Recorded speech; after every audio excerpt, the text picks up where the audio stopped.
सहजात्म स्वरूप परम गुरु।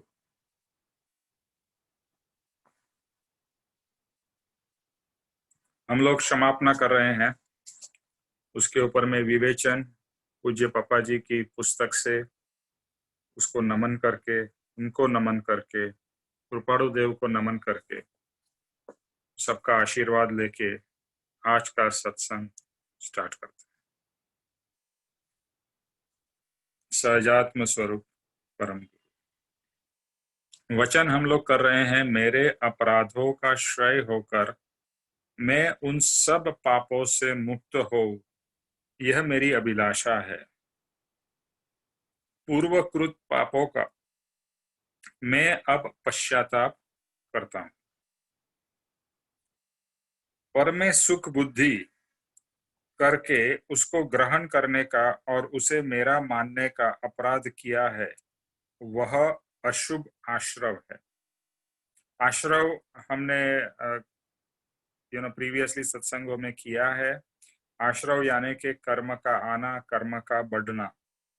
आश्रव यानी कि खिड़की खुली रखना जिससे कर्म का बंधन होता रहे, कर्म का कचरा हमारे ऊपर लगता रहे।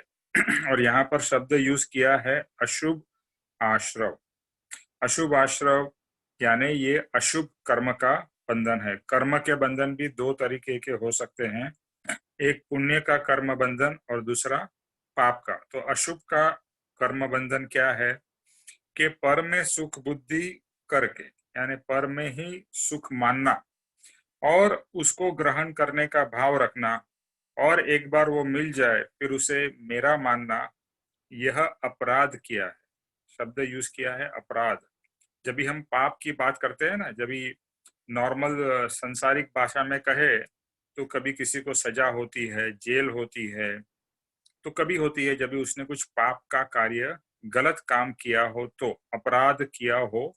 तो यहाँ पर हमारा अपराध क्या है, तो हमने पर में अपनी सुख की कामना की, जड़ वस्तु में सुख का भाव रखा और उस जड़ वस्तु को अपना माना। ये जब भी हम सुनते हैं तो लगता है ये कितनी बार सुना हमने, लेकिन फिर भी प्रश्न ये उठता है कि क्यों हमें जड़ से इतना प्रेम है, क्यों हमें पर पदार्थ में सुख बुद्धि लगती है। तो इसके ऊपर में बहुत विचार करने जैसा है कि जो चीज मेरी नहीं है उसे क्यों मैं मेरी मान रहा हूं, और जो चीज में सुख नहीं है उसमें मैं क्यों सुख मान रहा हूं। यानी दोनों गलती कर रहा हूं, जिसमें सुख नहीं है उसमें मैं सुख बुद्धि कर रहा हूं, और दूसरा जो मेरा नहीं है उसे मेरा मान रहा हूं। यहाँ पर जैसे 18 पाप स्थानक में आया था चोरी। तो चोरी क्या है, अपना जो नहीं है उसे अपना मानना या ले लेना, वो चोरी हुआ ना। तो इसी तरह से ये सब जड़ पदार्थ मेरे नहीं है, फिर भी मैं उसको ग्रहण कर रहा हूं और उसको मेरा मान रहा हूं। तो ये तो बहुत बड़ी चोरी है, बहुत बड़ा अपराध है, और उसी को अशुभ कर्म बंधन कहते हैं। शुभ क्रिया करे तो भी अशुभ आश्रव है, इसलिए कर्म बंधन का कारण है। जब भी हम शुभ क्रिया जैसे धर्म की भी क्रिया करते हैं, लेकिन धर्म की क्रिया में भी अगर संसार का भाव है तो वो भी अशुभ ही कर्म बंधन है। शुभ बंधन तभी है कि जब भी रियल में हम आत्मा के लक्ष्य से जो भी शुभ क्रिया यानी धर्म की क्रिया करते हैं, जहां पर संसार का भाव न हो, वह रियल में शुभ क्रिया है। बाकी सभी क्रिया अशुभ क्रिया में आ जाती है। उसमें शुभ भौतिक सुख को अपना मानकर उसमें ही अटक गया। जिसकी आराधना करनी चाहिए थी उसकी आराधना करता नहीं। अभी हम दिन रात किसकी आराधना करते हैं? पैसे की, चीजों की, गैजेट्स की। आज के जमाने में सब गैजेट्स आ गए हैं, उसकी आराधना करते हैं, उसकी पूजा करते हैं। लोग धन लक्ष्मी की पूजा करते हैं, यानी धन की पूजा करते हैं, लक्ष्मी की नहीं करते, धन की करते हैं। हम भले कहते हैं धन लक्ष्मी की पूजा, लेकिन उसमें हमारा जो लक्ष्य है वो धन के ऊपर है। लक्ष्मी जी तो साइड में रह गई। तो धन की पूजा, आराधना हम ये सब चीजों की, पर पदार्थ की, पर चीजों की हम आराधना और पूजा करते हैं, और उसी में हम पूरी जिंदगी अटके हुए हैं। तो जिसकी आराधना करनी चाहिए, यहाँ पापा जी कहते हैं, उसकी आराधना नहीं करते हैं। किसकी आराधना करनी चाहिए? आत्मा की। आत्मा की आराधना होनी चाहिए। तो आत्मा की आराधना को छोड़कर बाकी सब चीजों की आराधना हम करते हैं, और पूरी जिंदगी भी उसी में हमारी चली जाती है। तो यहाँ वापस लिखा है कि आत्मा की आराधना करनी चाहिए, उसके बदले में जड़ पदार्थ या भौतिक सुख जो पदार्थ में मिलता है, उस ऐसे भौतिक पदार्थों की आराधना होती है। सुबह से शाम तक भवो भव से जड़ पदार्थों की, भौतिक पदार्थों की प्राप्ति कैसे हो, ऐसी आराधना होती है। तो ये प्रश्न मैं वापस करूंगा, और ये हम सबको सोचने जैसा है कि क्यों हम जड़ पदार्थों की इतनी कामना करते हैं, क्यों हम भौतिक सुख की इतनी कामना करते हैं। आप लोगों को क्या लगता है, ऐसा क्यों हो रहा है? मैं आप लोगों से प्रश्न पूछ रहा हूं।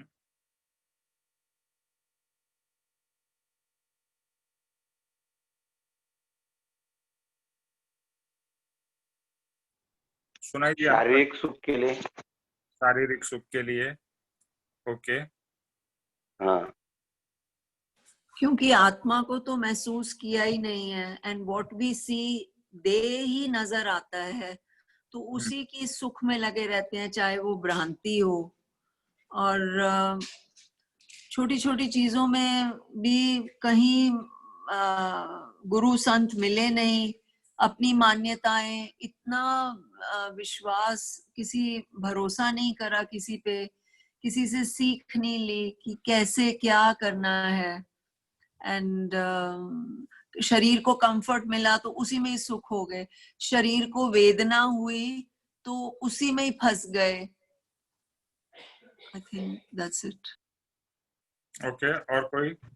इंद्रियों ने डोमिनेट करके रखी हुई है हमारी लाइफ साहब। हमको दूसरी जगह जाने नहीं देती, सोच विचार करने ही नहीं देती, इतना डोमिनेट किया हुआ है इंद्रियों ने।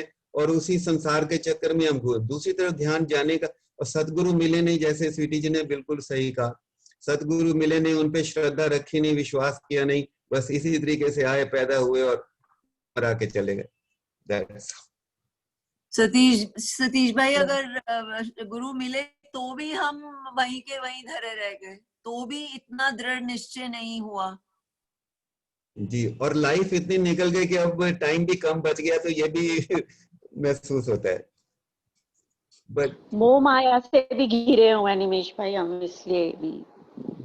हेलो, हाँ बोलो। हमें जो लगता है आजकल जो एक दूसरे को देखा देखी करके एक स्टेटस सिंबल भी बन गया, जो ज्यादा लोग एक दूसरे को कॉपी करने लगे, और मटेरियलिस्टिक वर्ल्ड में ज्यादा माइंड होना शुरू हो गया। Okay, good. इसके ऊपर में और विचार करते रहिएगा, क्योंकि जब तक हम ये प्रश्न पर बहुत गहराई से विचार नहीं करेंगे कि क्यों मुझे जड़ पदार्थ अच्छे लग रहे हैं, क्यों मुझे भौतिक सुख अच्छा लग रहा है, तब तक वो चीज को आप छोड़ नहीं पाओगे। क्योंकि एक ब्लाइंडली हम जीवन जी रहे हैं, जो बचपन से करते आ रहे हैं, जवानी में भी किया, अभी भी कर रहे हैं, आगे भी करते रहेंगे। तो सुबह से शाम तक, जैसे यहाँ लिखा, और भवो भव तक, एक भव नहीं, अनंत भव इसी में चले गए, जड़ पदार्थों की, भौतिक पदार्थों की प्राप्ति के लिए, और उसके ही सुख में हम लगे रहे। भले सुख न मिला तो भी उसके ही पीछे पड़े रहे, जिसको हम भ्रांति कहेंगे, मिथ्यात्व कहेंगे। अपने में दोष है वह जानने में नहीं आता। आत्मा की आराधना करता नहीं, वही दोष है। तो हमारा बहुत सारे दोष है, लेकिन सबसे बड़ा दोष क्या है? तो सबसे बड़ा दोष यह है कि आत्मा की आराधना ही नहीं करते हैं, वही हमारा सबसे बड़ा दोष है। आत्मा के बारे में जाना नहीं, जैसे स्वीटी जी ने और बाकी लोगों ने कहा कि सदगुरु मिले नहीं, और सदगुरु मिल भी गए, उन्होंने कहा तुम आत्मा हो, तो सदगुरु के ऊपर में पूर्ण श्रद्धा नहीं हुई, और पूर्ण श्रद्धा सदगुरु पे नहीं हुई, इसीलिए पूर्ण श्रद्धा आत्मा पे भी नहीं हुई। देखो, आपकी श्रद्धा जितनी सदगुरु पे बढ़ेगी उतनी ही श्रद्धा आपकी आत्मा के ऊपर भी बढ़ेगी, और सदगुरु के ऊपर कच्ची श्रद्धा है तो आत्मा के ऊपर भी कच्ची ही श्रद्धा रहेगी। तो श्रद्धा को पक्का करने के लिए सदगुरु की भक्ति और सदगुरु के प्रति दृढ़ निश्चय होगा, तो आत्मा के प्रति भी दृढ़ निश्चय होगा। निमेश भाई, ये जो पॉइंट आपने कहा, यही मेरे दिमाग में भी आ रहा था कि there is only one solution to all the problems, to all these things, that is your guru. If you have a sadguru on your head, ये चीजें भी आपको बहुत ज्यादा एफर्ट नहीं करना पड़ता निकालने के लिए, वो ऑटोमेटिकली उनकी कृपा से निकलती जाती हैं। ये मेरा अनुभव है। मैंने मतलब इतना मतलब मेरे को बोला तो गया था, लेकिन फिर भी मुझे आज बैठे हुए रियलाइज होता है कि मैंने इतना एफर्ट नहीं करा, लेकिन वो चीजें कम हो गई, काफी कम होने लगी। और ये अपने आप से तो मुझे नहीं लगता कि मुझे इतना मैंने इसके ऊपर सोचा या विचार किया, ऐसा कुछ करा नहीं मैंने, लेकिन वो धीरे धीरे अपने आप से अंदर आत्मा ऐसा बोलती है आपको कि इसकी जरूरत नहीं, क्या जरूरत है, क्या सुख है इसमें। तो वो तभी होता है जब मेरे ख्याल से सदगुरु ही आपको अपनी कृपा से कराते हैं। यस, तो जैसे बात हो रही है कि सदगुरु पे जितनी श्रद्धा भक्ति, क्योंकि सदगुरु एक्चुअली दिखने में तो शरीर है, लेकिन वो साक्षात आत्मा है, क्योंकि उनका आत्मा काफी प्रगट है, हमारे से कहीं गुना ज्यादा उनका आत्मा प्रगट है।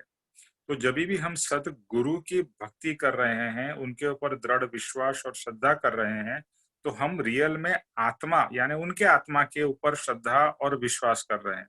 और जब भी उनके आत्मा पे श्रद्धा और विश्वास हो रहा है, तो इनडायरेक्टली या डायरेक्टली जो कह लो, आपके स्वयं के आत्मा के ऊपर में आपकी श्रद्धा और भक्ति और दृढ़ विश्वास हो रहा है। तो ये एक अद्भुत है, क्योंकि ये आत्मा जो है ये निराकार और बिल्कुल दिखाई नहीं देने वाला ऐसा एक पदार्थ है जिसे अपने आप पाना इम्पॉसिबल है, और माध्यम एक सदगुरु ही है, क्योंकि सदगुरु में जैसे बताया आत्मा साक्षात हाजिर है। तो साक्षात आत्मा जब ये आपको अनुभव आता है, भले वहां भी आत्मा दिखाई नहीं दे रहा है, लेकिन एक आत्मा के अद्भुत गुण आपको वहां पर अनुभव आ रहे हैं, उसमें जो आपकी श्रद्धा बैठती है, तो वो श्रद्धा फिर आपको अपने आत्मा के पास लेके जाती है। सब कर्म पाप है, सब कर्म पाप है। उसमें अभी ये सब कर्म पाप है ऐसा क्यों लिखा है? सिंपल बात है, कर्म पाप इसीलिए कहा है क्योंकि वो आत्मा के गुणों को दबा देते हैं, आत्मा के गुणों को प्रकट नहीं होने देते हैं, और जो आत्मा के गुणों को दबाते हैं और उसको ढक देते हैं, उसे बाहर नहीं आने देते, वो सब पाप हो गया। तो सब ही कर्म पाप है। उसमें मुख्य 4 घाती कर्म पाप है, उसमें से भी 4 घाती है, 4 अघाती है। घाती कर्म जो है, जिसका आप सबको पता ही होगा, बट जिसको नोट करना है वो नोट कर सकते हैं। एक है ज्ञान आवरण कर्म, जो ज्ञान को आवरण करते हैं। दूसरे हैं दर्शन आवरण कर्म, जो दर्शन को आवरण करते हैं। तीसरा है अंतराय कर्म, जो ऑब्स्टेकल्स क्रिएट करता है आत्मिक प्रोग्रेस में, अंतराय कर्म। चौथा है मोहनीय कर्म। तो ये 4 घाती कर्म है, और 4 अघाती कर्म है। उसके अंदर में जो शरीर से भुगतने पड़ते हैं, नाम, गौत्र, आयुष्य और वेदनीय। आपका नाम क्या है, यानी आपका नाम, फिर आपका गौत्र यानी आपका परिवार, और आपका क्या आयुष्य है, कितनी आयुष्य होगा, वो आयुष्य कर्म के द्वारा डिसाइड होता है। और लास्ट में जो है वेदनीय, कि आप कितना वेदन सुख का या दुख का करोगे, वो वेदनीय कर्म। इस तरह से 4 अघाती कर्म है और 4 घाती कर्म है। तो घाती कर्म ही हमें फोकस करने हैं, क्योंकि घाती कर्म ही आत्मा को प्रकट नहीं होने देते। आत्मा को प्रकट नहीं होने देते मतलब आत्मा का सुख प्रकट नहीं होने देते। तो हमारा जो एफर्ट एक्चुअली जिंदगी में रहता है वो अघाती कर्म के ऊपर रहता है। ये नाम, पैसा, शोहरत, फिर किस तरह से सुख मिले, यानी वेदनीय कर्म किस तरह से हमारा वो हो, यानी सुख की, भौतिक सुखों की कैसे ज्यादा प्राप्ति हो, तो वो वेदनीय कर्म है। तो हम देखें तो हमारा पुरुषार्थ पूरी जिंदगी किसके ऊपर चलता है? अघाती कर्म के ऊपर। और घाती कर्म के बारे में तो हमें पता ही नहीं था और पता ही नहीं है, कभी कभी ऐसा लगता है। तो ज्ञानी पुरुष कहता है कि अघाती कर्म को छोड़ दो, वो तो अपने आप बाद में चले जाएंगे। जो तुम्हें पुरुषार्थ करना है वो घाती कर्म के ऊपर करना है, कि किस तरह से घाती कर्म को हम हैंडल करें या उसको, उससे मुक्त हो सके। तो ज्ञानी पुरुष और कृपाणु देव और सभी लोग एक ही बात कर रहे हैं, घाती कर्म के ऊपर। और हमारा अज्ञान क्या है? हमारी जिंदगी अघाती कर्म के लिए जाती है और ज्ञानी का जीवन घाती कर्म के ऊपर फोकस करने में जाता है। तो मुख्य है, उस 4 घाती कर्मों में भी मुख्य है मोहनीय कर्म, और उसमें भी दर्शन मोहनीय कर्म प्रथम जाना चाहिए। तो सब कर्मों का निचोड़ मिला के सबसे जो फोकस, जैसे हम प्रायोरिटाइज करते हैं जीवन में, तो हमें प्रायोरिटाइज करना है दर्शन मोहनीय कर्म के ऊपर। ओके, तो अभी किस तरह से होगा वो आगे देखते हैं। कि दर्शन मोहनीय कर्म का एक सिंपल है, मोहनीय मतलब जो सही नहीं है, यानी जो विपरीत है उसको सही मनाना। जैसे मैं आत्मा हूं, मैं शरीर नहीं हूं, लेकिन मोहनीय कर्म मुझे क्या दिखाएगा? मोहनीय कर्म मुझे दिखाएगा कि तू शरीर है, तू शरीर है, तू शरीर है। तो ये जो हमारे को इतनी भ्रांति है कि मैं शरीर हूं, वो पता है किसके कारण है? दर्शन मोहनीय कर्म के कारण। और जैसे जैसे ज्ञानी पुरुष जैसे पापा जी हो गए या दूसरे ज्ञानी पुरुष इस जीवन में एक ही चीज के ऊपर में सबसे ज्यादा फोकस करने को कहते हैं, और वह है कि तू आत्मा है, शरीर नहीं है। तो ये एक्चुअली अटैक पता है किस पे कर रहे हैं हम लोग? दर्शन मोहनीय कर्म। तो प्रथम दर्शन मोहनीय कर्म जाना चाहिए। जो जो कर्म अभी और पूर्व भाव के अंदर बांधे हुए हैं और अभी सत्ता में रहे हैं, यानी उदय में नहीं आए हैं, तो समझ आज ये चाहिए कि सत्ता में रहे हुए कर्म को किस तरह से मैं जला सकूं, किस तरह से मैं काट सकूं, और जो कर्म उदय में आ गए वह वापिस कर्म बंधन का कारण न हो, ये लक्ष्य ही आत्मा धर्म या आत्मा की आराधना। अभी जब भी कहा कि आत्मा की आराधना करो, आत्मा की आराधना करो, तो 2 पार्ट इसमें आ गए। एक है हमारे कर्म जो सत्ता में पड़े हुए, जो अभी तक उदय में नहीं आए हैं। दूसरे जो उदय में आ चुके हैं। तो आप ये सोचोगे कि कौन से कर्म उदय में आ गए हैं? तो आपका जो पूरा परिवार है वो भी तो कर्म ही है ना, कर्म का फल है। तो वो कर्म तो उदय में आ गए हैं। आपके पास में जो भी घर, संपत्ति, बिजनेस, ये सब कर्म उदय में आ चुके हैं। ये उदय ऑलरेडी हो चुके हैं, और आप जितने समय भुगत रहे हैं वो कर्मों को, उतनी स्थिति तक वो कर्म आपके साथ में रहेंगे। जैसे कोई गाड़ी आपने खरीदी, तो वो भी एक कर्म का उदय है, और वो कितने समय तक रहेगा? जितने समय तक वो गाड़ी आपके साथ में रहेगी, उतने समय का उसका ऋण आप चुकाओगे।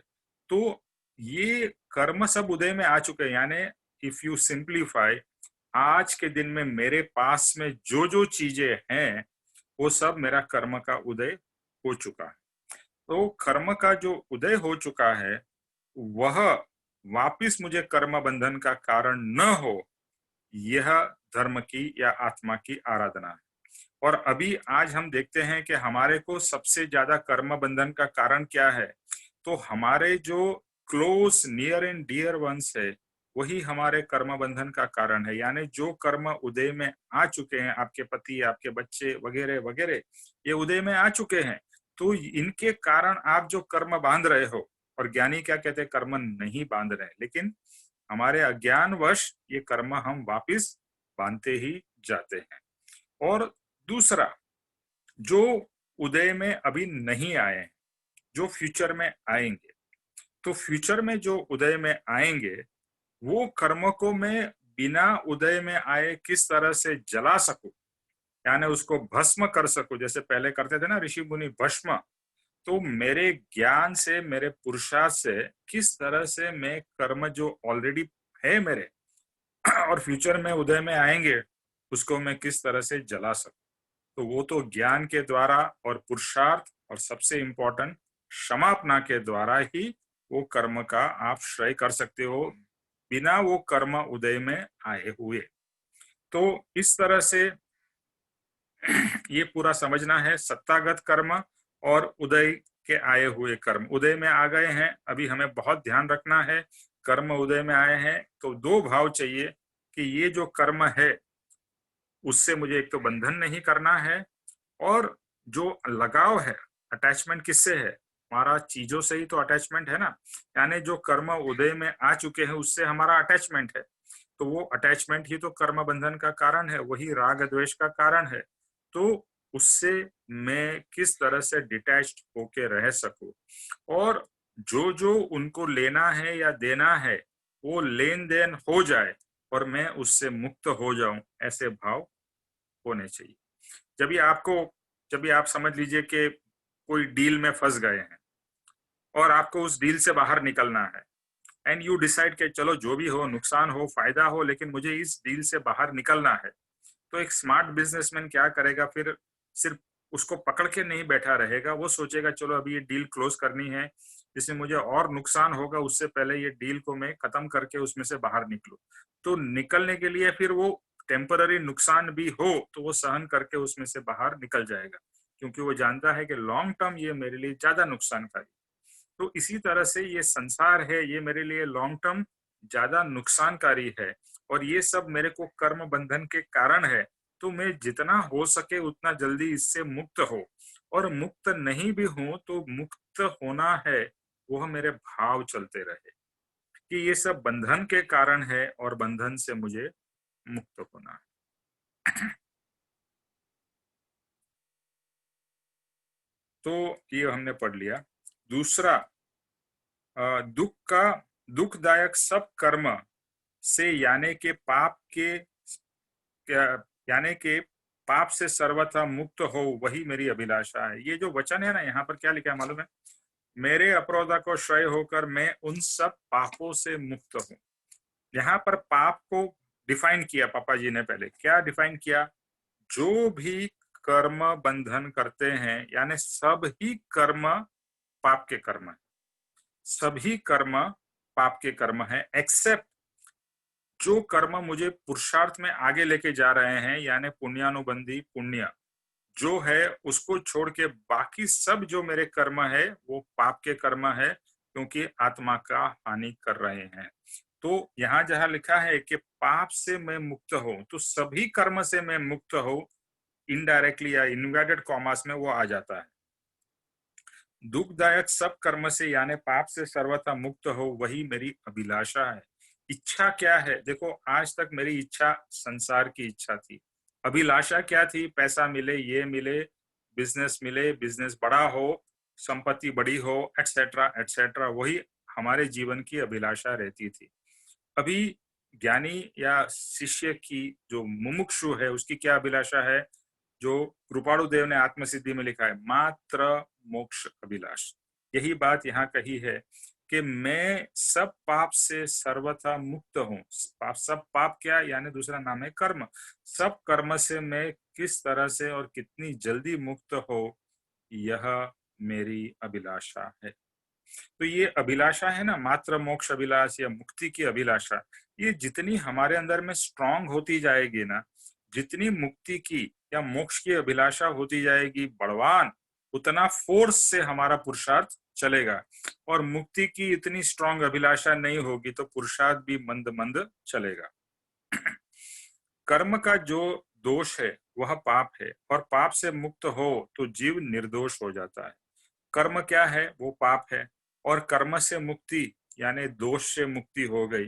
तो कर्म से जैसे जैसे हम मुक्त होते हैं तो हम क्या कहते हैं, हम पवित्र हो रहे हैं। हम ज्ञानी के बारे में क्या कहते हैं, ज्ञानी का पवित्र आत्मा है, कृपाणु देव का पवित्र आत्मा है, निर्दोष, कथन मात्र से निर्दोष है, निर्दोष है, यानी वो लोग दोष रहित है, दोष उनमें बहुत कम है। क्यों कम है? क्योंकि उन्होंने कर्मों के ऊपर में विक्ट्री पाई है, इसके लिए वो दोषों से मुक्त है, या दोष उनके काफी कम हुए हैं, जिसको निर्दोष कहते हैं। तो हमें भी निर्दोष होना है, कर्मों से मुक्त होना है। तो पाप से मुक्त हो तो हम निर्दोष हो रहे हैं। आत्मा की शुद्धता, पाप रहित दशा, वही मोक्ष है।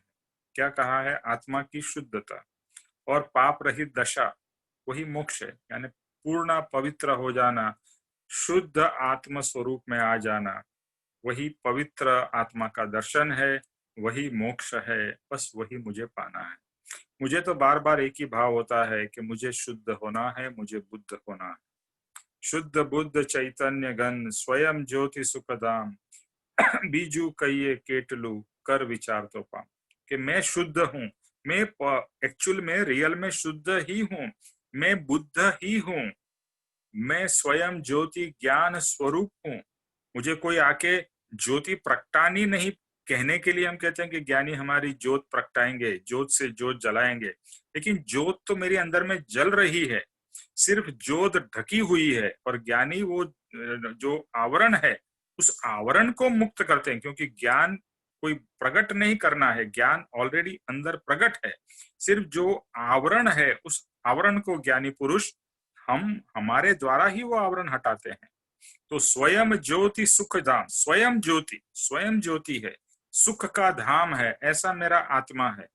बीजू कहिए केटलू कर विचार तो पाऊं। बस इसको प्राप्त करने के लिए क्या करना है? विचार, सही विचार, सम्यक विचार, सही डायरेक्शन में हमारी सोच जानी चाहिए। पाप की सच्ची व्याख्या इस तरह से जीव को समझ में आती है। तो अभी तक हमारा पाप और पुण्य का क्या एग्जाम्पल था कि अच्छे काम किए तो पुण्य किया, बुरे काम किए तो पाप किए। लेकिन अच्छे काम भी पाप के अंदर ही आ जाते हैं अगर वो आवरण रूप होते हैं। तो ज्ञानी पुरुष के लिए तो पुण्य और पाप दोनों ही पाप है, पुण्य और पाप दोनों ही पाप है। और रियल में पुण्य क्या है? कर्म से रहित होना, वो पुण्य है। तो अभी डेफिनेशन चेंज हो गई। जो संसार के पुण्य और पाप हम जानते थे, परमार्थ में दोनों ही पाप है, संसार के पुण्य और संसार के पाप। और परमार्थ से सिर्फ पुण्य क्या है? सब कर्मों से मुक्त होना, यानी पुण्य और पाप दोनों से मुक्त होना, वह रियल में पुण्य है, सत पुण्य है। तो पाप की सच्ची व्याख्या अभी जीव को समझ में आती है। झूठ बोलना वह पाप नहीं है, आपको सरप्राइजिंग लगेगा, पर झूठ बोलने के कारण जो अशुभ कर्म चिपकते हैं, वह कर्मों का आश्रव या चिपकना वह पाप है। ऐसे पाप से मुझे छूटना है। तो झूठ बोलने से कोई वो नहीं है, बट झूठ बोलने से कारण जो पाप के कर्म बंधन होते हैं, वह रियल में पाप है। तो ये जो 18 पापस्थानक हमने बोले गए, तो पर से कोई वो नहीं है, लेकिन वो 18 चीजों के कारण हमारे कर्म के बंधन होते हैं, इसलिए वो पाप है। ओके, तो पाप उस तरह से समझना है, जहां आत्मा कर्म से बंधा वो पाप, और जहां आत्मा कर्म से मुक्त हुआ वह पुण्य। बस सिंपल डेफिनेशन। मैं आत्मा हूं, देह से भिन्न हूं, ऐसी बलवान श्रद्धा, मान्यता, विश्वास, प्रतीति और एंड में अनुभव हो जाए तो दर्शन मोहनीय गया, और उसके बाद में धीरे धीरे मशीन चलते ही रहने वाली है, वो अटकने वाली आगे जाके है। तो मेन दर्शन मोहनीय को कैसे श्रेय करने का है? मैं आत्मा हूं, देह से भिन्न हूं। एक इतना सा वचन है, कितना सा? मैं आत्मा हूं, देह से भिन्न हूं, 6 वर्ड का वचन है। 3 मैं आत्मा हूं, 3 मैं क्या नहीं हूं, मैं देह से भिन्न हूं, देह नहीं हूं। इतना वचन, वो सब जैसे कहते हैं ना कि पूरा घास का गोडाउन हो, उसमें एक माचिस की कीली जलती हुई डाल दी जाए तो पूरे गोडाउन को जला सकती है।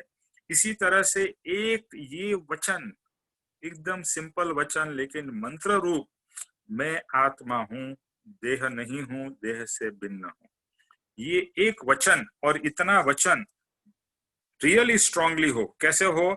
बड़वान श्रद्धा के साथ में, मान्यता, विथ वेरी स्ट्रांग बिलीफ, विश्वास, और उसके बाद में प्रतीति हो कि मैं आत्मा ही हूं, ऐसी प्रतीति हो, और एंड में उसका अनुभव। तो सिर्फ ये भाव करते करते करते आप पहले आत्मा का जो पद है, मैं आत्मा हूं, उसके ऊपर में आप एस्टैब्लिश हो सकते हो। और इस पूरे जीवन में ज्ञानी पुरुष इतना ही कहते, तू ये पद पक्का कर ले, एक ही first, the first is the most and the most important, मैं आत्मा हूं, शरीर नहीं हूं। ये एक इतनी बड़ी भूल है, ये एक भूल के ऊपर में प्रहार हुआ, अटैक हुआ, और ये जो देह और आत्मा भिन्न एक चिपक गए हैं, एक कुल्हाड़ी से जैसे मारते हैं और एक दो टुकड़े कर देते हैं, ऐसे अगर आत्मा के और शरीर के दो टुकड़े, फिजिकली नहीं, अंतरंग में ऐसे दो टुकड़े हो जाए, आत्मा अलग हो जाए और देह अलग हो जाए, अंतरंग से, और क्लैरिटी पक्की हो जाए, और विथ अनुभव, पहले क्या कहा, पहले तो ये विश्वास आ जाना चाहिए कि मैं आत्मा हूं, उसकी श्रद्धा हो जाए, उसके ऊपर में पूरा स्ट्रॉन्ग विश्वास हो जाए, श्रद्धा, प्रतीत, विश्वास, फिर बाद में वो श्रद्धा इतनी स्ट्रांग हो जाएगी कि वो प्रतीति में कन्वर्ट हो जाएगी, क्योंकि ये रियलिटी है। देखो, अगर रिवर्स होता था ना तो वो शायद होता या नहीं भी होता, लेकिन मैं आत्मा हूं, इट्स अ फैक्ट, और वो फैक्ट आपको 100% आपके अंदर में चला गया है, और वो फैक्ट के ऊपर में आप पुरुषार्थ करते हो, उसके ऊपर ही फोकस करते हो, एक ना एक दिन जो रियल है वो प्रकट होगा ही, और जो रियल है वो मैं आत्मा हूं, उसकी प्रतीति आएगी, एक झलक आएगी, और वो झलक फिर आगे जाके अनुभव में कन्वर्ट होगी।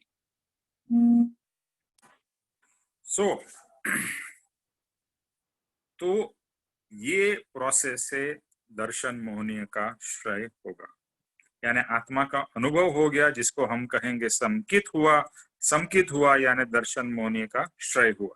और जब तक दर्शन मोहनीय का श्रेय नहीं हुआ है, तब तक मैं आत्मा हूं, देह से भिन्न हूं, ये जो मंत्र के रूप, और उसके ऊपर में प्रैक्टिकली इंप्लीमेंट करते करते ये अनुभव में आता जाएगा। जैसे ये एग्जाम्पल पहले भी दिया गया कि भूख लगी हो, तो हम क्या कहते हैं, मुझे भूख लगी है, तो वहां पर यही सोचना है, मुझे भूख नहीं लगी है, शरीर को भूख लगी है।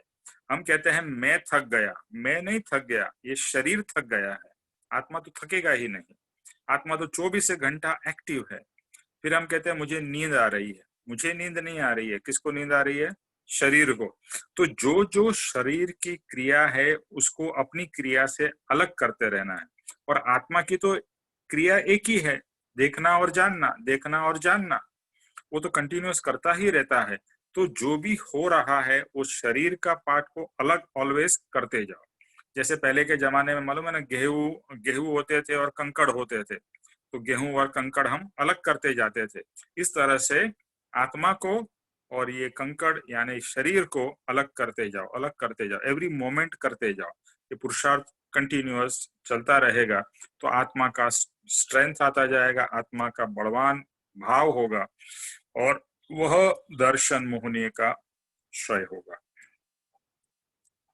फिर ये प्रोसेस तो हो गया, लेकिन ये जो मशीन है ना, आप एक अंदर में आपकी एक मशीन जैसी जो चल रही थी, मैं शरीर हूं, ये मशीन तो चलती रहने वाली है, क्योंकि आपको समझ भी आ गई, सब कुछ हो गया।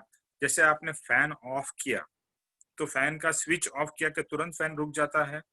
नहीं रुकता है ना, वो कुछ समय तक तो चलता ही रहता है। तो आपकी समझ आ गई, सब कुछ हो गया, फिर भी ये शरीर का भाव एकदम जीरो इमीडिएटली नहीं हो जाएगा, वो कुछ समय तक वो मशीन चलती रहेगी। कितनी भी प्रक्रिया करे तो 5-15 भाव तक वो मशीन बंद नहीं पड़ेगी। अभी आपको लगेगा कि ये भाव में मैं आत्मा हूं पक्का कर लिया, तो कल नेक्स्ट भाव में मेरा मोक्ष हो जाना चाहिए, नहीं होगा। क्यों नहीं होगा? क्योंकि ये जो मशीन जो चल रही थी, इतने भावों से चल रही थी, उसको आपने स्विच अभी ऑफ की है, लेकिन वो स्विच ऑफ होके वो जीरो तक आने में उसके अंदर में समय लगेगा, और जितना समय लगेगा उतना हमारा 5-15 भव का टाइम पीरियड लगेगा। तो इस भव में वापस पक्का तो यही करना है कि मैं आत्मा हूं और ये शरीर नहीं है। ये मतलब इतनी बार सोचना पड़ता है, इतनी बार बोलना पड़ता है, क्योंकि हमारा देहाध्यास है, अनंत अनंत काल से ये देह का अध्यास है। तो स्विच अभी ऑफ करना शुरू कर दिया है, लेकिन वो स्विच ऑफ होगी, उसके बाद में भी 5-15 भव और लग जाएंगे बिफोर मोक्ष होने तक। कितनी भी प्रक्रिया करे तो 5-15 भव तक मशीन बंद नहीं होगी। अथवा फिर ये कहे कि पंखा चालू है और स्विच ऑफ किया तो कुछ समय के बाद ही वो बंद होगा। करंट तो बंद हो गया है, पर पहले का बल है, आधा मिनट पौना मिनट तक पंखा चलेगा। इसी तरह से मशीन को कैंसल कर देंगे, यानी ये कर्म की मशीन कह लो या ये देह की मशीन जो थी, देहाध्यास की मशीन थी, वो बंद तो कर दी है, फिर भी कर्म का उपार्जन कुछ समय तक होगा, और जो सत्ता में पड़े हुए हैं वो बाहर निकलकर उसका एंड तो करना ही पड़ेगा। तो इस तरह से ये जो मशीन चालू है, तो आपने स्टॉप किया, लेकिन कुछ समय तक ये प्रोसेस 0 तक आने में 5-15 भव लगेंगे। और जितने भी कर्म आपने श्रेय करने थे, शायद श्रेय कर भी लिए, लेकिन फिर भी सब कर्म श्रेय नहीं होंगे। कुछ कर्म तो ऐसे हैं जिसको निकाचित कर्म कहते हैं, वो कर्म तो आपको भुगतने ही पड़ेंगे, भगवान को भी भुगतने पड़े, चाहे वो राम हो, कृष्ण हो, महावीर हो, कोई भी हो, तो वो उनको भी भुगतने पड़े तो हमको भी भुगतने पड़ेंगे, और वो कर्म को पूरे करने में 5 से 15 भव लग जाएंगे। अभी दर्शन मोहनीय का अभी तक हमने ये बात की। अभी दूसरा कर्म है चारित्र मोहनीय कर्म। दर्शन मोहनीय कर्म का राजा कहो तो जो राजा को सुने उसे प्रधान कहो।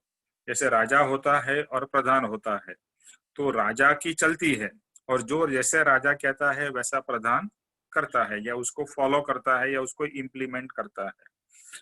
पहला कर्म संभल रहा हो तो दूसरा कर्म हर एक सेकंड ये मेरा है और ये तेरा है, ये मुझे चाहिए और मुझे नहीं चाहिए।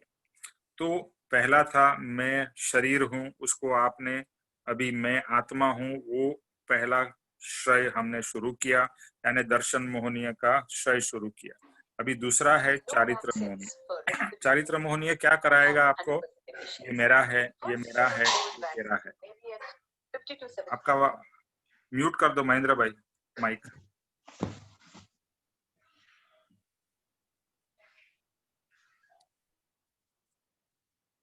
ओके, सो चारित्र मोहनीय क्या कराएगा? देखो ये बहुत सारे टेक्निकल वर्ड्स है, बहुत ही पप्पा जी ने सिंप्लीफाई करके यहाँ पर दिए। ये मेरा है, ये तेरा है, ये मुझे चाहिए, ये मुझे नहीं चाहिए। ये कौन भाव करा रहा है हमें? चारित्र मोहनीय कर्म। ओके, तो मोहनीय कर्म के दो भाग है, दो पार्ट्स है, एक है दर्शन मोहनीय और दूसरा है चारित्र मोहनीय। तो दर्शन मोहनीय तो देह को ही मेरा मनाता था।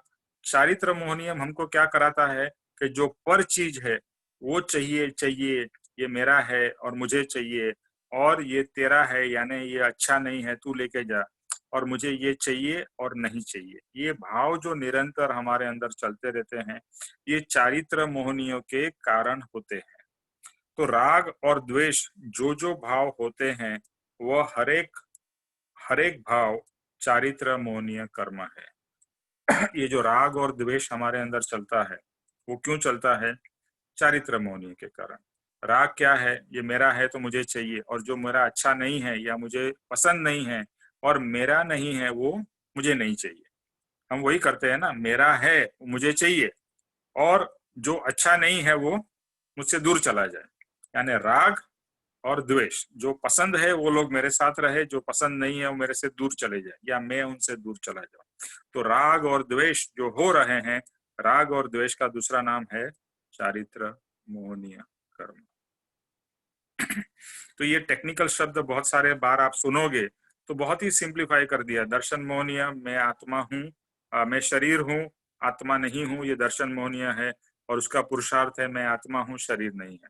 और चारित्र मोहनीय क्या है कि राग और द्वेष चलते रहे, ये मुझे पसंद है, मुझे नापसंद है, ये चाहिए नहीं चाहिए, ये मेरा, ये तेरा, ये सब चारित्र मोहनीय के अंदर में आ जाते हैं। जहां ऐसा भाव हो तो वह भाव के अनुरूप ऐसा वर्तन यानी कि क्रिया होने वाली है, और जहां ये भाव के साथ क्रिया हुई वहां कर्म बंधन तो चलने वाला है। तो जहां पर ऐसे भाव हुए तो कर्म बंधन तो होगा ही, क्योंकि राग और द्वेष है, मेरा और तेरा है, तो कर्म बंधन कंटिन्यूअसली चालू रहते हैं। 70 करोड़ा करोड़ी सागरोपम तक ये कर्म की मशीन चलती ही रहती है। इतना बलवान ये मोहनीय कर्म है। तो ये मोहनीय कर्म चारित्र दर्शन मोहनीय मिला के 70 करोड़ा करोड़ी सागरोपम तक, यानी इतना समय तक ये मशीन चलती ही रहेगी, और ये चलते चलते और नए कर्म बांधती ही जाएगी, और ये साइकिल कभी एंड नहीं हो रही है। इसीलिए आज तक हमारा मोक्ष नहीं हुआ है। किसके कारण? मोहनीय कर्म के कारण। तो बस एक ही लक्ष्य रहे, जैसे अर्जुन का लक्ष्य था आंख, जो फिश की आंख है, इसी तरह से जो भी पुरुषार्थी होता है, मुमुक्षु होता है, उसका एक ही लक्ष्य होता है, अटैक मोहनीय कर्म। उसमें दर्शन मोहनीय और चारित्र मोहनीय, उसमें भी सबसे पहले अटैक करना है दर्शन मोहनीय पर और फिर चारित्र मोहनीय पर। अच्छा, मोहनीय कर्म बहुत ही डेंजरस है, इसी कारण हमारा परिभ्रमण चलता है। लेकिन ज्ञानी कहते हैं कि मोहनीय कर्म बहुत भोला है, वो बहुत भोला है, यानी उसको अगर हम समझा ले, पटा ले, तो उससे बहुत जल्दी मुक्त हो सकते हैं। तो हमें सिर्फ उसको पटाना है, समझाना है और उससे मुक्त होना है। तो साथ साथ में वो इतना भोला भी है कि जहां दृढ़ निश्चय हुआ कि देह से भिन्न में आत्मा हूं, अब आत्मा ऐसा भाव नहीं करेगा, तो मशीन अटक जाएगी। कितना सिंपल है कि बहुत ही स्ट्रांग है, उसके कारण मैं फंसा हुआ हूं। लेकिन इतना भोला है कि एक बार मैं दृढ़ निश्चय कर लूं कि मैं आत्मा हूं, मैं आत्मा हूं, और अब आत्मा ऐसे भाव नहीं करेगा कि मेरे तेरे राग द्वेष के भाव नहीं करेगा। ऐसा एक बार आप दृढ़ निश्चय कर लो, तो वहां से मशीन की ब्रेक लगना शुरू हो गई या स्टॉप होना शुरू हो गई। फिर स्टॉप होते होते जैसे बताया टाइम लगेगा, तो टाइम लगेगा। लेकिन वहां से यहां से देखो, एज अ मुमुक्षु हमारा सबका ये जो अगर पॉइंट पक्का हो गया, समझ लीजिए ये भाव हमारा सफल हो गया। कितना सिंपल है ना, ऐसे देखे तो बहुत ही सिंपल है। और ये परम कृपाणु देव की देन है, पापा जी की देन है कि इतना सिंप्लीफाई करके ये ज्ञानी पुरुष हमको दे रहे हैं। इतना सिंप्लीफाई, जैसे माँ है ना, खाना बना के खाना, यानी वो क्या बोलते हैं, जो पोर्शन है वो रोटी सब्जी दाल लेके हमारे मुंह में यहाँ तक रख रही है, सिर्फ खाना है। तो ये ज्ञानी पुरुष ये हमारे लिए इतना सिंप्लीफाई करके दे रहे हैं कि बेटा इतना ही बाकी है, अभी सिर्फ तू चबा ले और अंदर ले ले। इतना सिंप्लीफाई।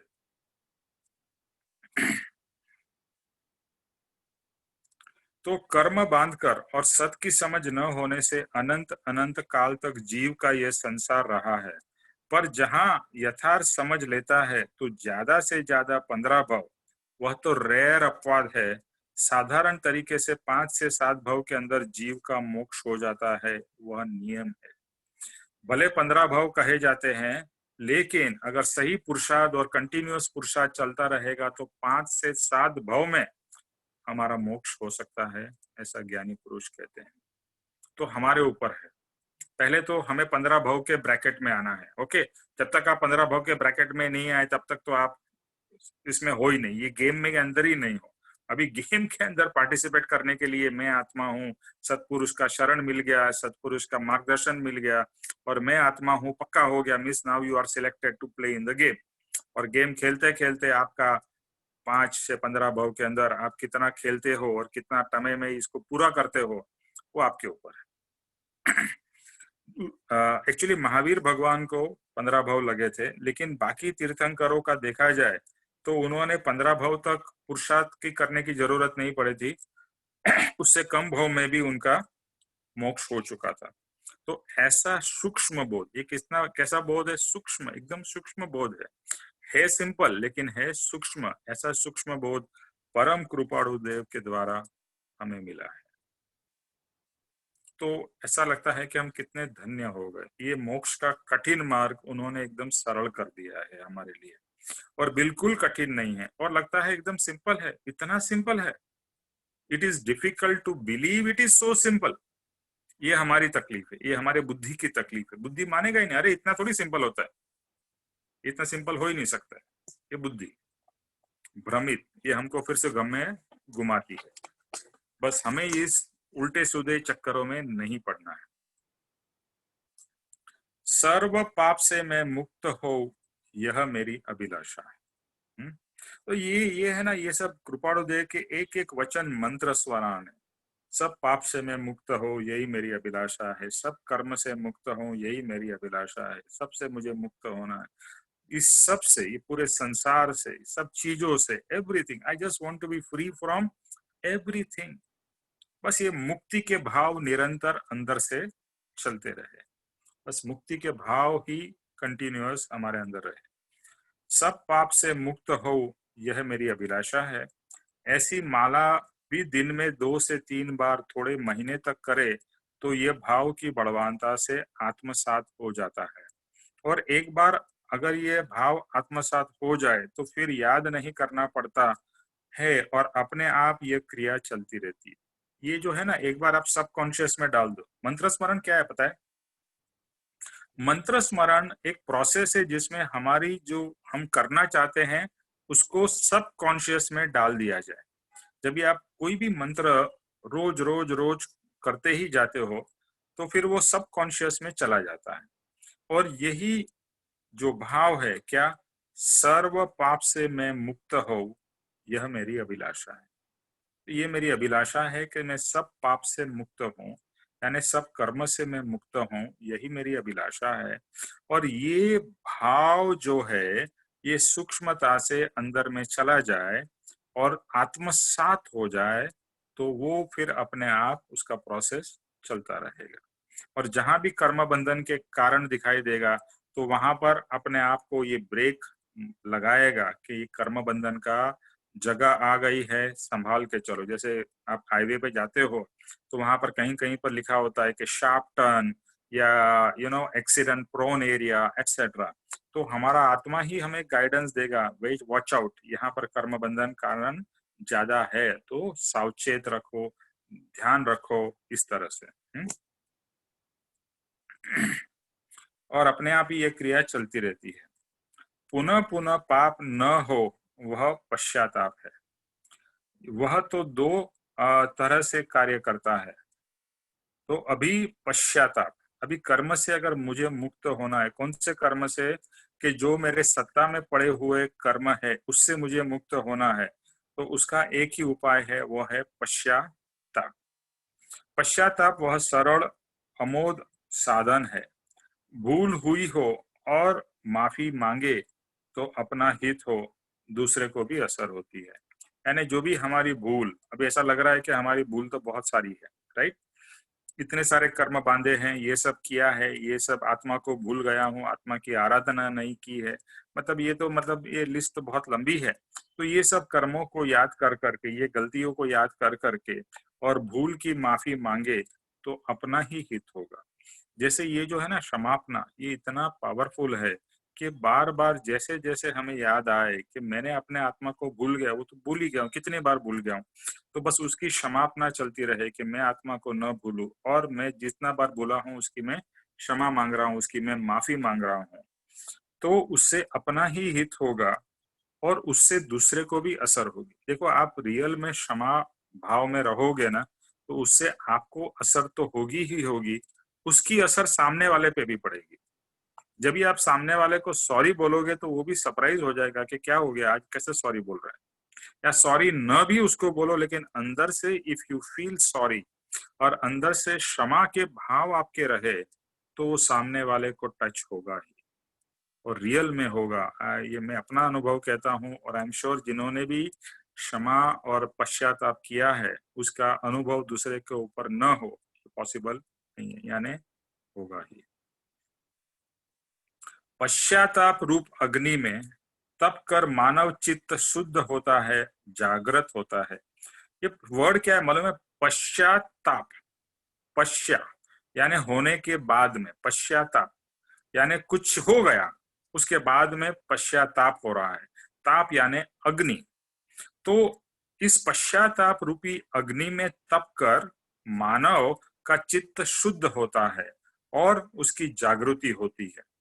तो मन चित्त ये सब शुद्ध होता है किसके द्वारा? पश्चाताप। और पश्चाताप आदमी तभी कर सकता है, या आदमी, व्हाट आई मीन इज आदमी औरत सब उसमें आ गए, जब ही उसका ईगो नहीं रहेगा। आप ईगो होगी तो आप पश्चाताप कर ही नहीं सकोगे। ईगो आपको कहेगा कि मैं रॉन्ग नहीं हूं, आई एम राइट। तो ईगो हमेशा पश्चाताप से आपको रोकेगा, क्षमा मांगने से रोकेगा।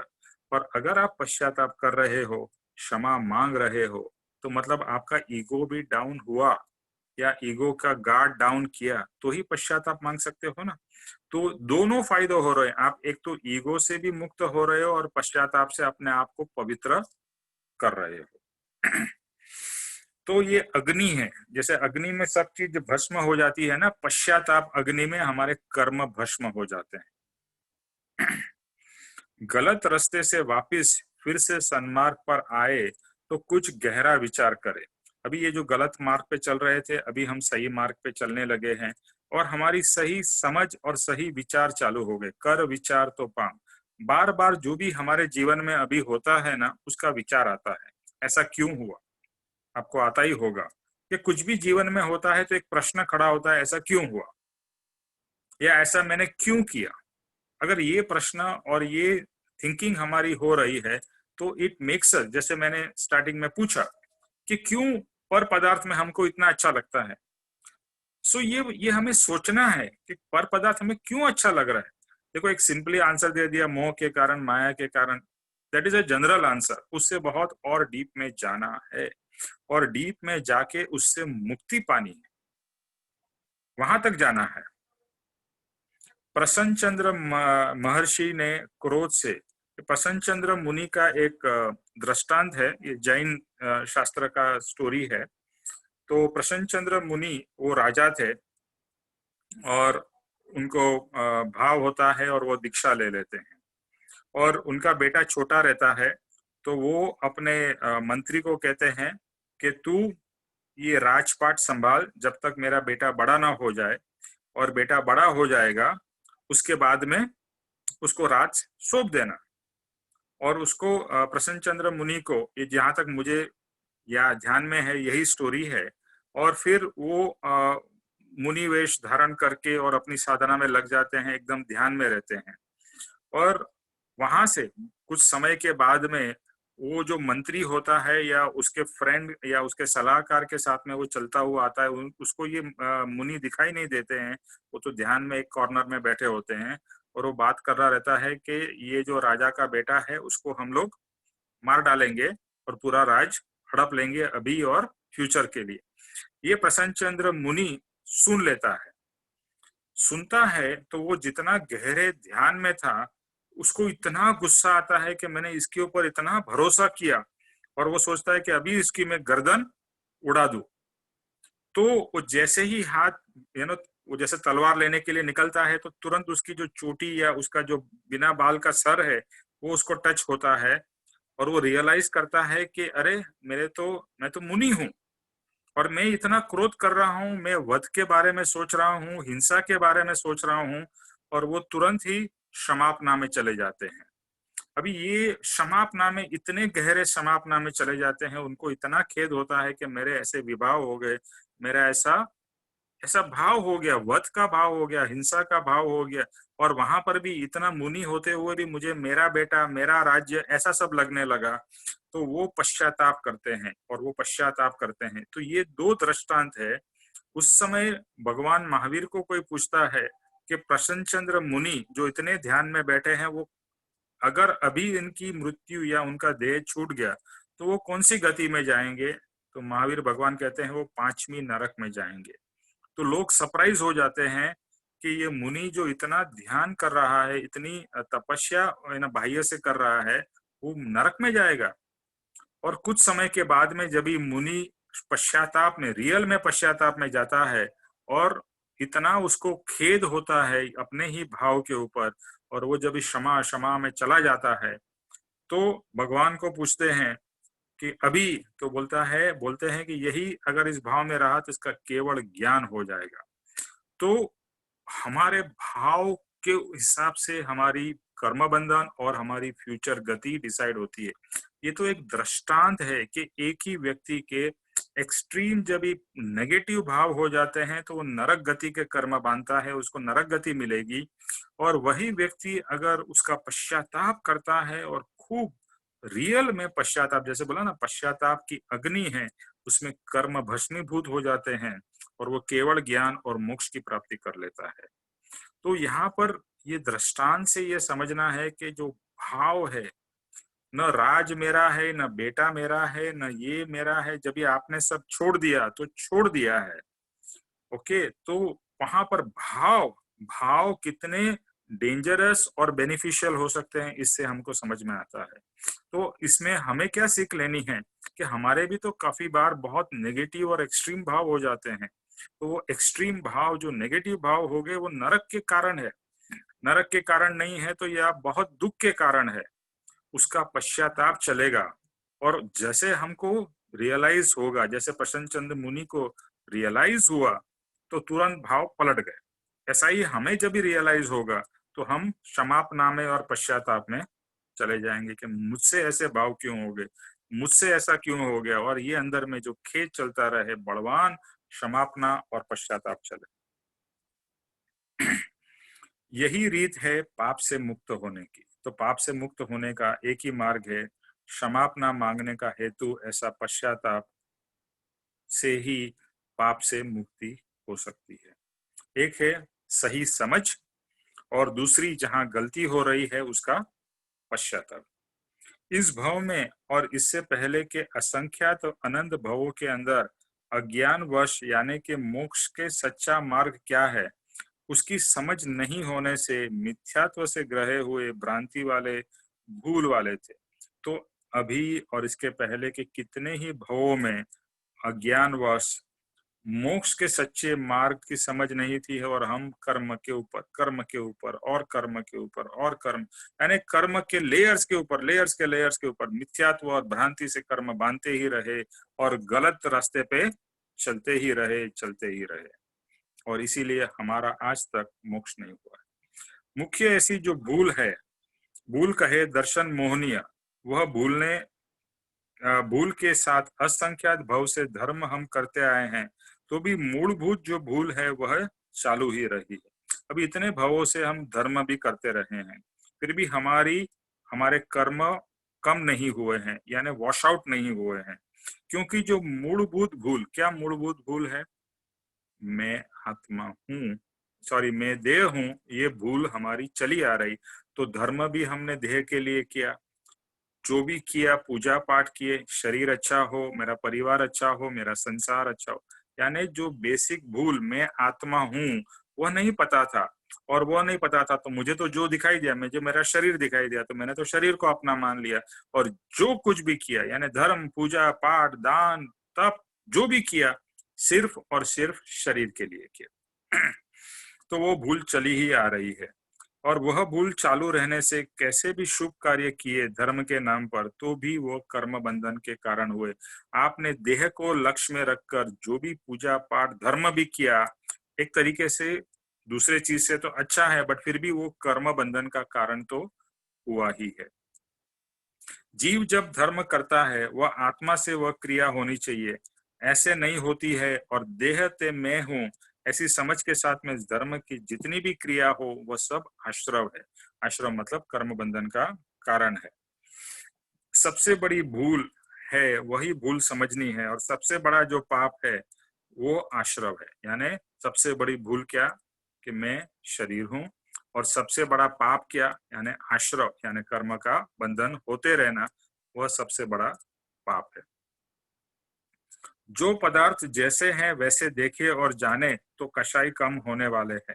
तो ऐसी समझ के बिना असंख्यात भव से जो धर्म किया है उसके कारण आज तक कल्याण का कारण न हुआ है तो सच्चे धर्म में चारित्र मोहनीय कर्म समझ में नहीं और उससे पहले दर्शन मोहनीय का श्रेय नहीं हुआ है। यानी जो पदार्थ जैसा है वैसा जाना नहीं, यानी मैं क्या हूं वह पदार्थ मुझे जाना नहीं। फिर ये सब चीजें हैं, वो चीज जड़ है वो भी मैंने जाना नहीं। यानी जो पदार्थ जैसा है, मैं आत्मा हूं तो मैंने उसको उस तरह जाना नहीं। फिर दूसरे सब चीजें हैं वो एक्चुअली मूल में तो जड़ ही है, चाहे वो ताजमहल हो, कुतुब मीनार हो, या बहुत कोई भी ब्यूटीफुल से ब्यूटीफुल चीज हो, वो सब चीज एंड में जड़ ही है। तो वो रियल में क्या है उसको मैंने जाना नहीं, और ऊपर ऊपर से उससे मैं मोहित हो गया, और मोहित होके मैं कर्म बंधन करता ही रहा।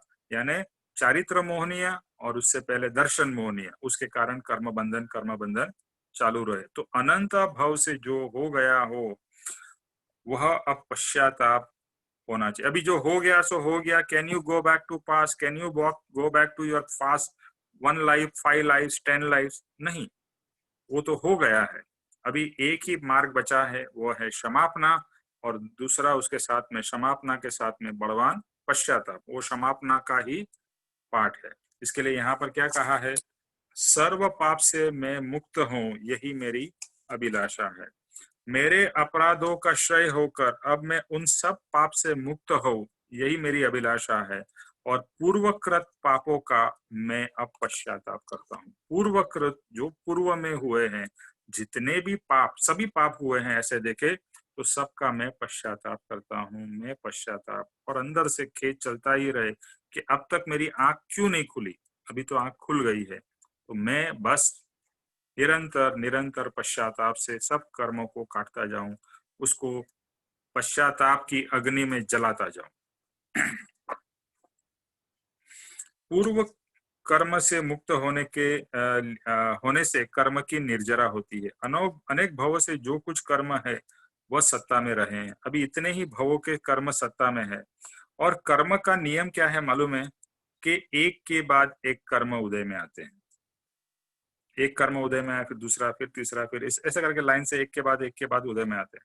वह जब उदय में आते हैं तब कर्म का उदय रूप औदयिक भाव हो जाता है। और भाव जब हाजिर होता है तब भाव को कैंसल करने में आए तो हे प्रभु, आपकी साक्षी से ये उदय कर्म के वक्त जैसा लक्ष्य रखकर पश्चाताप किया है, ऐसा ही पश्चाताप अब सत्ता में रहे हुए कर्म का। तो दो है, एक कर्म जैसे ही उदय में आए औदयिक भाव होंगे। जैसे कर्म ने मेरे से गुस्सा कराया, कर्म ने मुझे रुला दिया तो मैं रोने लग गया, कर्म ने मुझे हंसाया तो मैं हंसने लग गया। अब देखिए ऐसा ही होता है ना जीवन में, जैसा सर्कमस्टेंसेस सिचुएशन होती है ऐसे आप हंसते हो, रोते हो, गुस्सा करते हो। यानी आपको एक्चुअल में देखे तो you don't have control on your emotions. कर्म के कारण सब इमोशंस आपके हो रहे हैं। लेकिन जैसे ही समझ में आ गया कि ये तो मुझे नहीं करना चाहिए, कुछ भी नहीं करना था, न हंसना था, न रोना था, न गुस्सा करना था, न किसी के सामने झगड़ा करना था, कुछ नहीं करना था। और ये सब भाव मेरे हो गए हैं, उस भाव को रोकने की कोशिश करेंगे। लेकिन रुकेंगे या नहीं रुकेंगे ये तो डिपेंडेंट दो चीज के ऊपर है। कर्म कितना फोर्सफुली आ रहा है और आपके अंदर में कितनी क्षमता है, तो आपका कितना बैलेंस रहता है उसके ऊपर है। लेकिन भाव धक्का लगेगा, कर्म का भाव हो जाएंगे, उसके बाद में जो पश्चाताप होगा कि ये तो मुझे नहीं करना था लेकिन हो गया, गुस्सा नहीं करना था लेकिन हो गया, मुझे नहीं रोना था, रो गया, मुझे ऐसा नहीं करना था मैंने कर लिया, हो गया, मेरे को करना नहीं था, उसकी क्षमापना, उसका पश्चाताप। तो ये तो जो उदय में आ रहा है उसका पश्चाताप, उसकी क्षमापना हो रही है। और इसी तरह से जो सत्तागत है उसका भी पश्चाताप हो। जैसे अभी मुझे रोना आ गया और रो के मैंने बहुत सारे कर्म बांधे, तो मुझे फिर याद आएगा अरे मैं पास्ट में भी तो कितनी बार ऐसे रोया हूँ या रोई हूँ, और उसके कारण रो के मैंने रौद्र ध्यान किया है, आर्त ध्यान किया है, तो मैं अभी उसका पश्चाताप करती हूँ। तो अभी का और पास्ट का, इस तरह से every time, now and past. जैसे आप सब्जी काटते हो ना सर, टाटा टाटा टाटा, तो अभी और पास्ट का काटते जाओ काटते जाओ काटते जाओ। तो जैसे क्रोध आता है, मारपीट कर बैठते हैं, अपनी इच्छा न हो तो भी हाथ उठ जाता है और मार भी देते हैं। हम कंट्रोल कितना भी करना चाहे, कभी गुस्सा आता है तो आप कोशिश कर लो, कंट्रोल ऐसा नहीं रहता है कि आप कुछ ऐसा ऐसा गंदी गाली दे दोगे, ऐसा गंदी बात कर दोगे कि सामने वाले को चुप जाए या फिजिकली मार भी दोगे, ऐसा भी प्रसंग हो जाएगा। अब ऐसा प्रसंग देखकर तुरंत ही याद आना चाहिए कि क्रिया भूतकाल में अनेक बार की है और सब क्रियाओं को कैंसिल मैं करता हूँ, कैंसिल करता हूँ। तो क्षमापना द्वारा, पश्चाताप द्वारा मैं उसको कैंसिल करता हूँ। अभी जो मेरे से हाथ उठ गया और किसी को मैंने मार दिया, उसकी तो मैं अभी पश्चाताप पूर्वक उसको एकदम सॉरी बोल के उससे रियल में माफी मांगकर उससे मुक्त होना है, उस भाव से मुक्त होना है। और उसके पहले के हुए बहुत सारे उसी व्यक्ति के साथ में या दूसरे व्यक्ति के साथ में, इस भाव में, अनंत भाव में ऐसे भाव हुए, उसकी क्षमापना निरंतर चलती रहे। अब इस तरह से जब पश्चाताप चले तो अंदर में रहे हुए जो कुछ कर्म है वह सब जलते जाएंगे। अगर रियल में आपका पश्चाताप होगा, कर्म जलेंगे, जलेंगे यानी भस्म हो जाएंगे। इतना पावर है इस क्षमापना में, इस पश्चाताप में। कट होने शुरू हो जाएंगे और तो फिर वो अंदर ही अंदर या आइदर वो भस्म हो जाएंगे, खत्म हो जाएंगे, या अंदर ही अंदर सेट हो जाएंगे और उसे संक्रमण क्रिया करते हैं।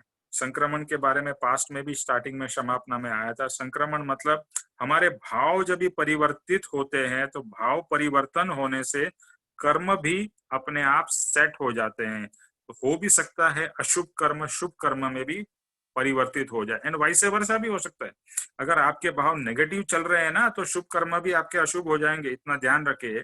तो इसके लिए यही है मंत्र कि अच्छे भाव में रहना, सबके बारे में अच्छा सोचना, और जितना हो सके किसी के बारे में मत सोचो, आत्मा के बारे में ही सोचो, लेकिन सोचना है तो अच्छा सोचो, और ज्यादा तो आत्म भाव में रहने का पुरुषार्थ करो, और इससे आपके कर्म का रीसेटिंग होता ही जाएगा, जिसको संक्रमण कहते हैं।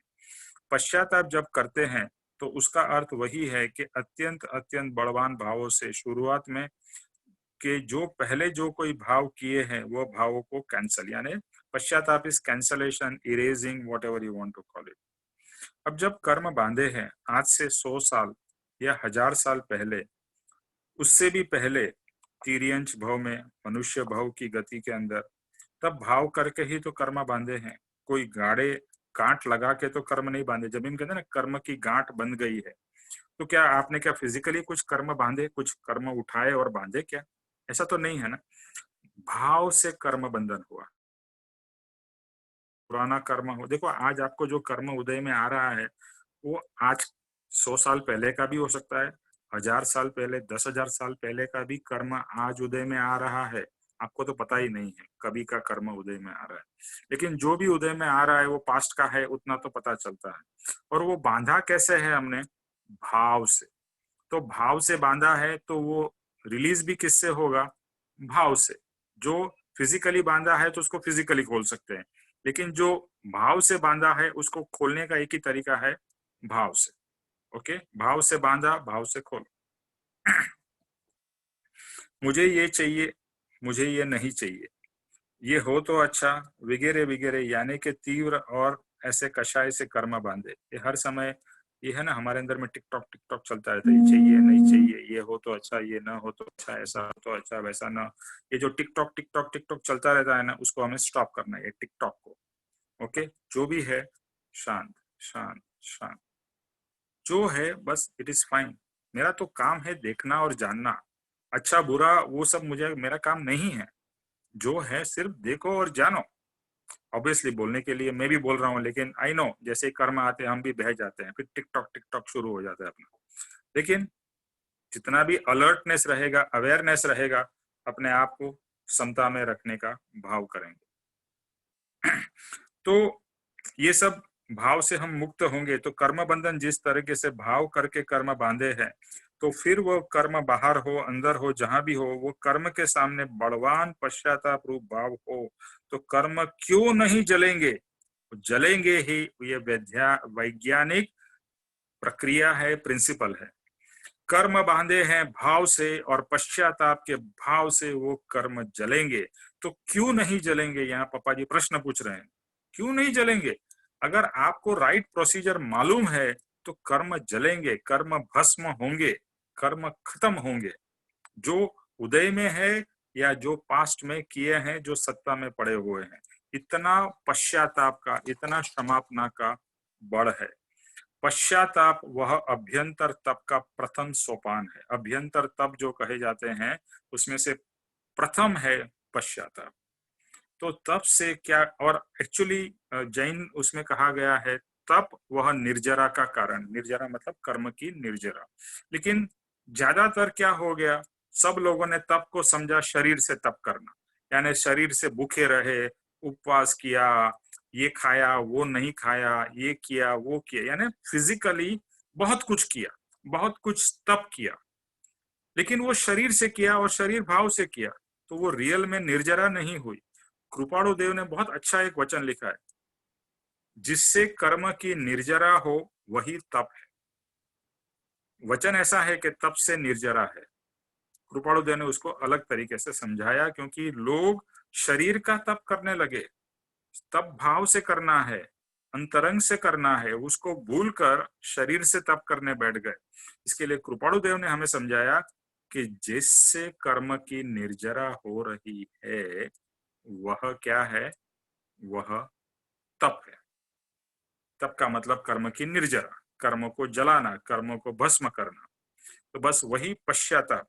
तो पश्चाताप ही कर्म की निर्जरा का साधन है।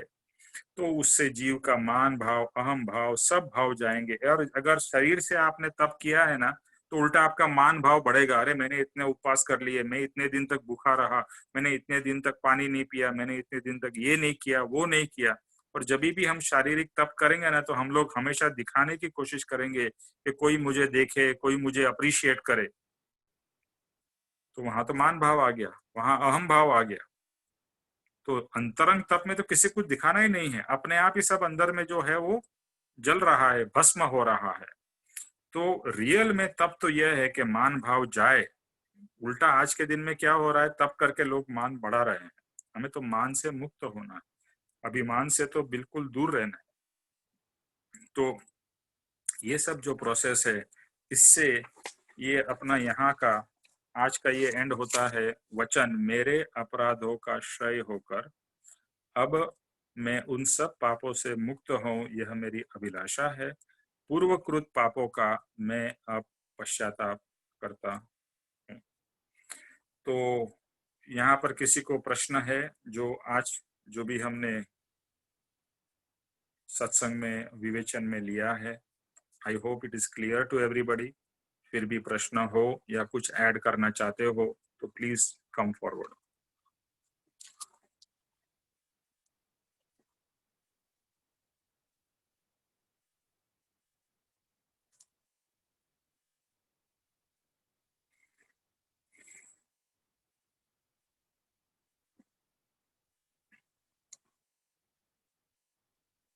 तो हमारा जो होमवर्क रहेगा इसी वचन पे रहेगा, मेरे अपराध का क्षय होकर मैं उन सब पापों से मुक्त हूँ, यह मेरी अभिलाषा है।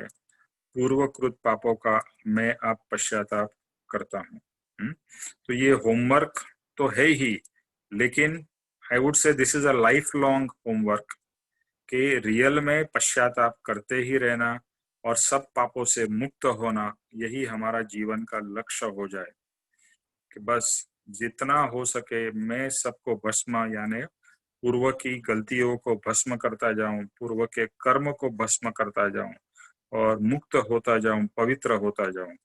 ये होमवर्क नहीं है, ये तो हमारा पुरुषार्थ है। लेकिन इस वचन के ऊपर में होमवर्क जरूर करके आइएगा ऑन मंडे।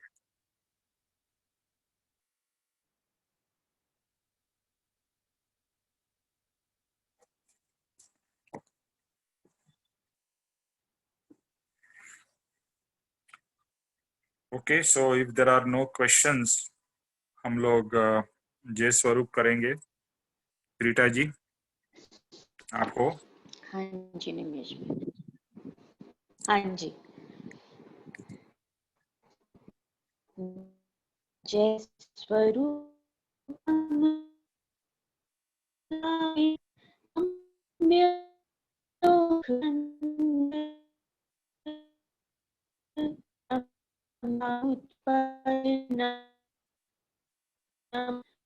गुरु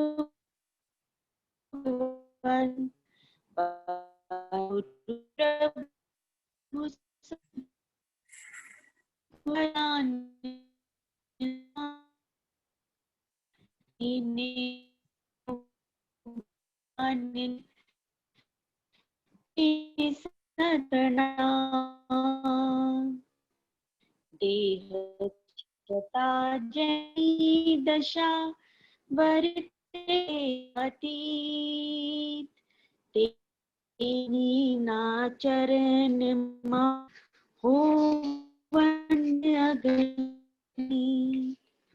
हे परम कृपालु देव, जन्म जरा मरना आदि सर्व दुख अत्याय करने वाला वितराग पुरुष का मूल मार्ग आपने अनंत पा करके मुझे दिया।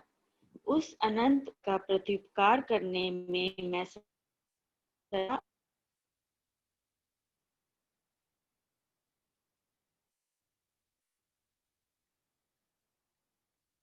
हेलो, हो गया?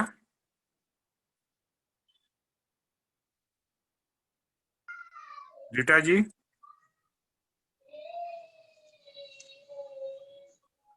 आवाज नहीं आ रही है सर उनकी। आवाज बंद अच्छा। हो गई। रीटा जी, अच्छा, और कौन है? सविता जी, आप बाकी का पढ़ लीजिए। सर मैं पढ़ूं? जय सतगुरु देव वंदन। हाँ हाँ, आप पढ़िए, चलिए आपका। आप हे परम कृपालु देव, जन्म जरा मरण आदि सर्व दुखों का अत्यंत क्षय करने वाला वीतराग पुरुष का मूल मार्ग आप श्रीमान ने अनंत कृपा करके मुझे दिया। उस अनंत उपकार का प्रत्युपकार करने में मैं सर्वथा असमर्थ हूँ। फिर आप श्रीमान कुछ भी लेने में सर्वथा निष्प्रिय हैं, जिससे मैं मन वचन काया की एकाग्रता से आपके चरणारविंद में नमस्कार करती हूँ। आपकी परम भक्ति और वीतराग पुरुष के मूल धर्म की उपासना मेरे हृदय में भव पर्यंत अखंड जागृत रहे, इतना मांगता हूँ। वह सफल हो, सफल हो, सफल हो। ओम शांति शांति शांति। जय सद्गुरुदेव वंदन। जय सद्गुरु। त्रिलोक के नाथ की जय हो। जय हो। परम कृपालु देव की जय हो। सद्गुरु देव की जय हो। आज के आनंद की जय हो। जय हो। सर्व मुमुक्षुओं के परमार्थ पुरुषार्थ और भक्ति की विजय हो। विजय हो। अरे सब लोग धीरे से क्यों बोल रहे हो? जोर से बोलो, विजय हो। विजय हो। विजय हो। विजय हो। विजय हो। ओके, सो जय सद्गुरुदेव वंदन। बहुत बहुत धन्यवाद। जय सद्गुरुदेव वंदन। Thank you. जय सद्गुरुदेव वंदन बेटा। Thank you, thank you, thank you. Thank you Nimesh भाई। Oh thank you. मैं सब पापों से मुक्त हो, यही मेरी अभिलाषा है। यस। जय सद्गुरुदेव वंदन। धन्यवाद, बहुत बहुत धन्यवाद। धन्यवाद, धन्यवाद सबको। See you on Monday. Thank you so much भाई। थैंक यू बेटा। किधर है तेरा चेहरा? नहीं दिखाई दे रहा है मुझे तो। Thank you uncle. आपका मम्मी को बोलो वीडियो ऑन करे। अंकल वीडियो ऑन करो पापा। लक्ष्मी पहले आएगी, मतलब समझी नहीं। मतलब जैसे ऐसे रखे आपने, यहाँ लक्ष्मी जी, फिर गणेश हाँ, जी, गणेश जी और लक्ष्मी। ओके। हेलो बेटा। लक्ष्मी जी और thank you Ganesh ji uncle, के थैंक यू। पति हैं। थैंक यू बेटा, thank you, thank you, thank you. Thank you very much.